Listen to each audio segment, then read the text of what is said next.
লাইলাতুল কদর কোন রাত? আসুন আমরা জেনে নিই। বুখারী এবং মুসলিম শরীফের হাদিস, হযরত আবু সাঈদ খুদরী রাদিয়াল্লাহু তাআলা আনহু হইতে বর্ণিত, তিনি বলেন, একবার রাসূল আকরাম সাল্লাল্লাহু আলাইহি ওয়াসাল্লাম রমজানের মাঝের দশকে ইতিকাফ করলেন, অর্থাৎ দ্বিতীয় দশকে ইতিকাফ করলেন। তিনি 21তম রোজার দিন মসজিদে নববী থেকে বের হয়ে আসলেন। বের হয়ে এসে আমাদেরকে বললেন, হে সাহাবীরা, আমি লাইলাতুল কদর সম্পর্কে জেনেছি। নবীজি বলেন, আমি লাইলাতুল কদরের রাত্রিতে নামাজ আদায় করলাম। তখন মসজিদ ছিল কাদামাটি, মসজিদে কাদা ছিল, আমি কাদার মধ্যে সেজদা করেছি। হযরত আবু সাঈদ খুদরী রাদিয়াল্লাহু তাআলা আনহু বলেন, আমরা তাকিয়ে দেখলাম রমজানের 21 রোজার দিন যে নবীজি মসজিদে নববী থেকে বের হয়ে আসলেন, ওই দিনই তার কপালে কাদা লেগেছিল এবং তার নাকে কাদা লেগেছিল, অর্থাৎ সিজদার স্থানে কাদা লেগেছিল। এখান থেকে আমরা একটা জিনিস বুঝে নিতে পারি, সেটা হলো যে রমজানের 21 রাত্রি লাইলাতুল কদর। এই হাদিস দ্বারা এটাই প্রমাণিত হয়। আর রাসূল সাল্লাল্লাহু আলাইহি সাল্লাম তার স্বপ্ন পরিপূর্ণ সত্য, এ ব্যাপারে তো কোনো সন্দেহ নাই। সুতরাং এ হাদিস দ্বারা প্রমাণিত হচ্ছে রমজানের 21 রাত্রি লাইলাতুল কদর। এখন আসুন, হযরত আব্দুল্লাহ ইবনে মাসউদ রাদিয়াল্লাহু তাআলা আনহু হইতে বর্ণিত, তিনি বলেন, রাসূল আকরাম সাল্লাল্লাহু আলাইহি সাল্লামকে লাইলাতুল কদরের রাত সম্পর্কে জিজ্ঞেস করা হলো। তখন রাসূল সাল্লাল্লাহু আলাইহি সাল্লাম বললেন, তোমরা রমজান মাসের 17 তারিখ, 17তম রাত্রি, 19তম রাত্রি, 21তম রাত্রি এবং 23তম রাত্রিতে লাইলাতুল কদর তালাশ করো। হাদিসটি আবু দাউদ শরীফের হাদিস।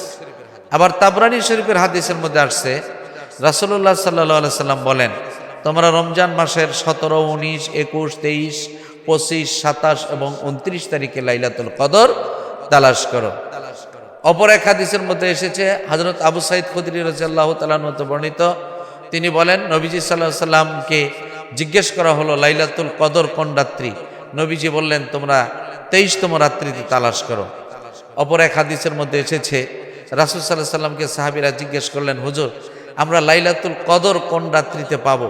নবীজি বললেন, তোমরা রমজান মাসের শেষের বিজর রাত্রিগুলোতে লাইলাতুল কদর অন্বেষণ করো, তোমরা লাইলাতুল কদর পেয়ে যাবে।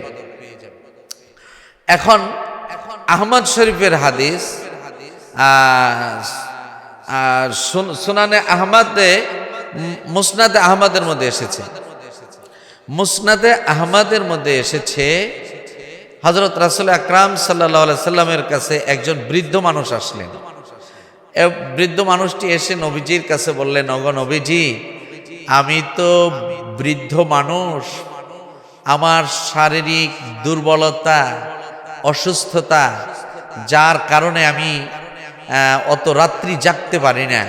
তো আপনি আমাকে এমন একটি রাত্রির কথা বলে দিন, যেই রাত্রিটাই যেন লাইলাতুল কদর হয়।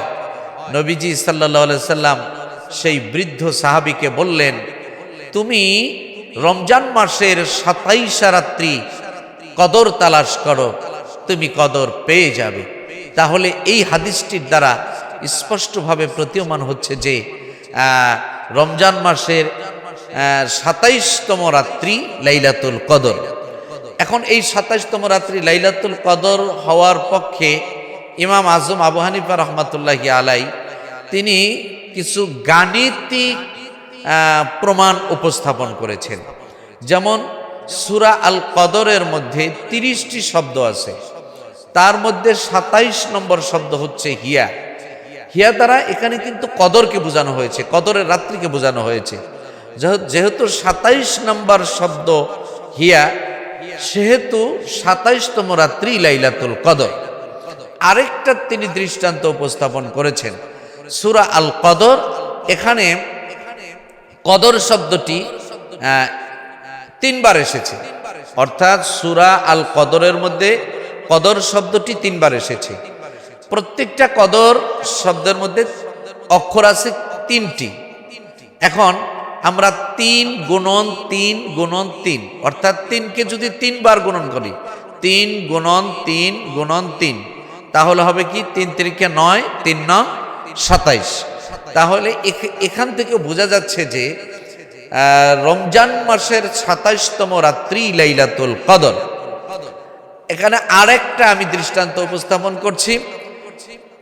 হযরত জাহার বিন মাবাদ রাদিয়াল্লাহু তাআলা আনহু হতে বর্ণিত, তিনি বলেন, একবার আমরা এক সফরে গেলাম, আমরা অভিযানে গেলাম, তো রাত্রি যাপন করতেছিলাম। রমজান মাসের 23তম রাত্রিতে আমার উপর গোসল ফরজ হলো, অর্থাৎ স্বপ্নদোষ হলো। তো আমি গোসল করতে গেলাম সাগর পাড়ে। গোসল করতে গিয়ে সাগরে হঠাৎ করে পড়ে গেলাম, যার দরুন আমি একটু পানি খেয়ে ফেললাম। তখন অনুভব করলাম যে পানিটা এত সুমিষ্ট, যে এত সুস্বাদু, যা কল্পনা করা যায় না। তখন আমার মনে পড়ে গেল নবীজির কথা যে লাইলাতুল কদর হবে সেই রাত, যেই রাতে সব কিছুর মধ্যেই আল্লাহ কিছু না কিছু পরিবর্তন দেখায় দিবেন। সমুদ্রের পানি সাধারণত লবণাক্ত হয়, তিতা হয়, কিন্তু মিঠা তো কোনোদিন হয় না। মিঠে পানি তো কোনোদিন পান করিনি। তো আমার মন বলছে আজকের এই রাত্রি হচ্ছে লাইলাতুল কদর। এই জন্য মদিনাবাসীরা 23তম রাত্রিতে তারা লাইলাতুল কদর হিসাবে রাত্রি যাপন করেন, এবং এই রাত্রিকে তারা জোহানের রাত হিসাবেও আখ্যা দিয়েছেন।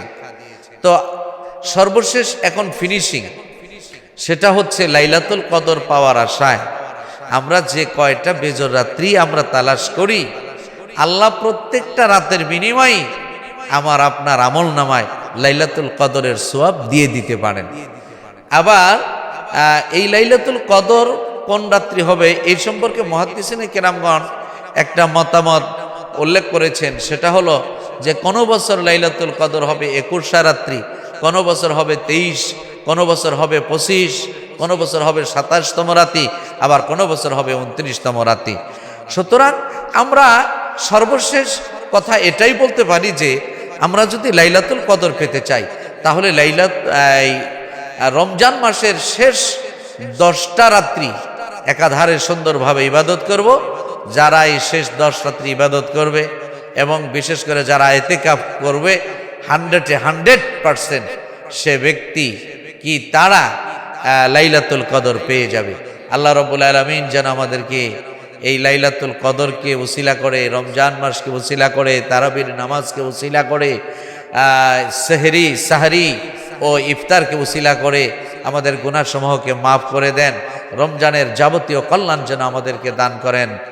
আমিন আমিন আমিন। আসসালামু আলাইকুম ওয়া রাহমাতুল্লাহ।